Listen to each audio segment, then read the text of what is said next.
Donc cela s'appelle donc fréquence de coupure. Et NH, c'est la fréquence haute. Donc au-delà de cette fréquence, les signaux ne peuvent pas passer à travers ce filtre.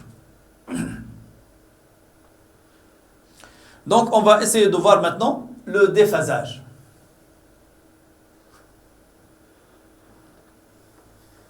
On peut noter le déphasage phi E moins phi S ou phi UE moins phi US. On remarque ici que ce déphasage est positif dans ce cas. Pour ce type de filtre, ce déphasage est positif. Donc la tangente phi E moins phi S ou phi UE moins phi US, c'est quoi? Donc la tangente n'est autre que le côté opposé sur le côté adjacent. Donc le côté opposé, donc je vous rappelle ici que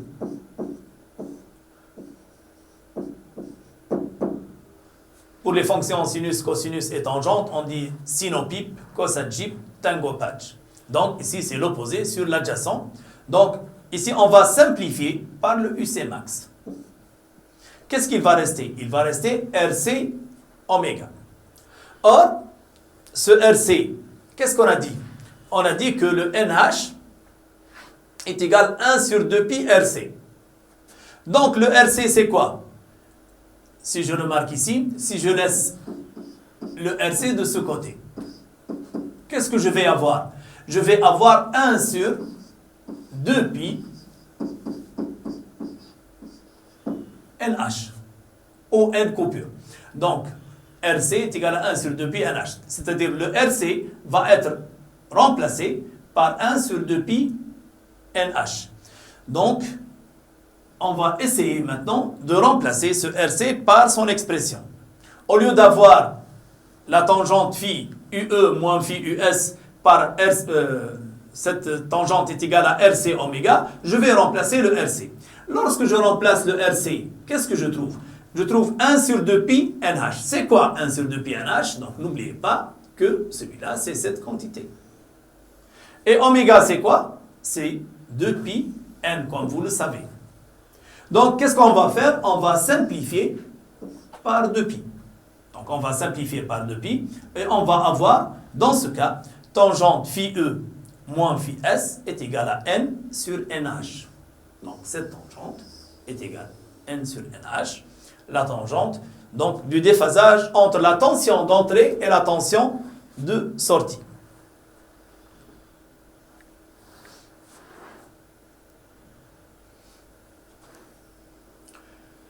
On va passer maintenant aux courbes, bien sûr correspondant à ce filtre passe-bas. Voilà, dans ce cas, le gain. Bien sûr, ici, c'est un papier semi-log. Comme vous remarquez, ici, on a 10, ici, on a 100, on a 1000, ainsi de suite. Donc maintenant, comment va-t-on déterminer le NH ou le NC, comme vous voulez? Donc, pour avoir le NC, qu'est-ce qu'il faut faire dans ce cas? Donc, on a dit que le G0, c'est 0. Et pour avoir, c'est-à-dire le N est égal à la fréquence de coupure est égale à NH, lorsque G égale à G0 moins 3 dB. Or, ici, G0 est égal à 0, c'est moins 3 dB. Donc, dans ce cas, ici, on a G est égal à 0, et si c'est moins 2, moins 4, moins 6, moins 8, ainsi de suite. Donc, je vais essayer de prendre le milieu ici. Donc, ici, je vais essayer d'avoir le milieu. Donc, un instant.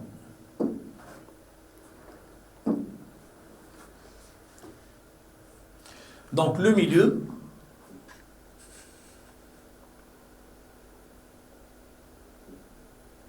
et je vais essayer de déterminer la fréquence de coupure.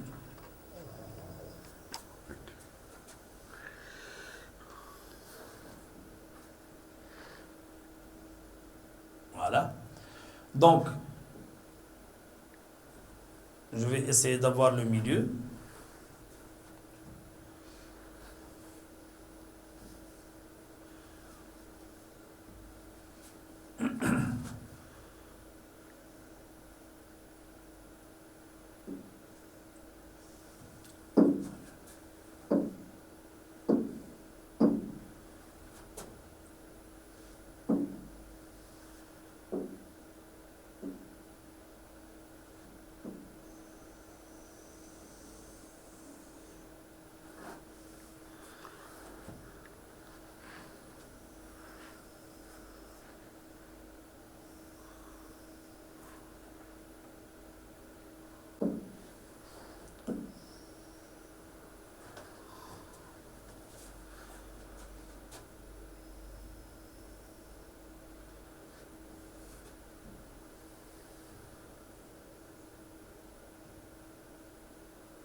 Donc celle-là, c'est la fréquence de coupure. Donc, j'ai passé ici pour prendre moins 3 dB. Donc voilà le gain en dB. Donc, lorsque G est égal moins 3 dB, Gn est égal la fréquence de coupure. Voilà donc une première méthode pour avoir la fréquence de coupure. De même, ici, si on trace la tangente, voilà.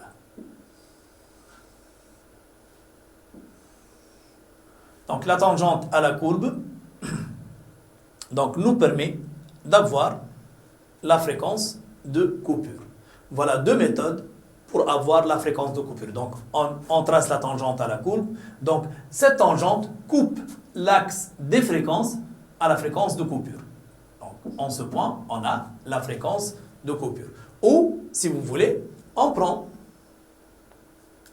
G est égal à moins 3 dB. On passe sur la courbe pour avoir la fréquence de coupure.